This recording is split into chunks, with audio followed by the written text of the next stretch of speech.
Gipasiritan og tubig sa kapulisan ang mga nagprotesta sa SONA ni Presidente Aquino kagahapon. Kini human mipugos ang mga nagprotesta nga mulabang sa concrete barrier fence nga gitukod sa kapulisan. Sa dili pa ang pagpasirit og tubig, malinawon nga gipahigayon sa mga nagprotesta ang ilang programa pagbatok sa SONA ni Aquino.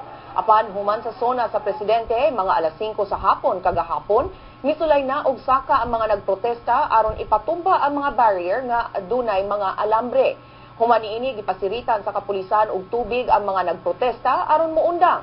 Pagkahuman sa 30 minutos gipaatras sa kapulisan ang mga militante. Gibana-bana sa kapulisan nga miabot sa sobra 7,000 ang mga nagprotesta kang Aquino sa Commonwealth Avenue sa Quezon City kagahapon. Sa Pagadian City nanawagan ang mga protesters alang sa pag-resign sa presidente atol sa ilang rally kontra SONA. Si John Adunay detalye. Jong? Medyo gilangkuban ang multi-sectoral group nga nagrally kagahapon din sa Pagadian City sa mga grupo nga giulagway nga walhon. Lakip na niini ang garapatan Philippine Independent Church, Student Christian Movement of the Philippines, Kabataan Party List o alyansa sa mga mananagat o mag-uuma.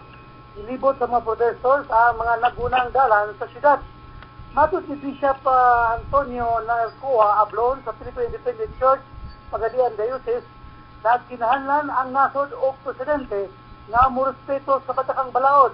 Ibutyag ni Bishop Ablon nga basis sa ilang konsultasyon, 90% sa ilang mga sakop buot nga ubiya sa pwesto si Presidente Aquino.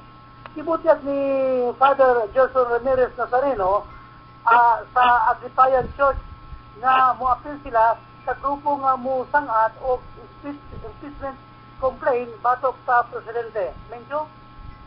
Daghang salamat, John reporting gikan Pagadian City. Dito sa Tacloban City, gipadayag sa mga waray gikan sa Leyte ug Samar nga problema gihapon ang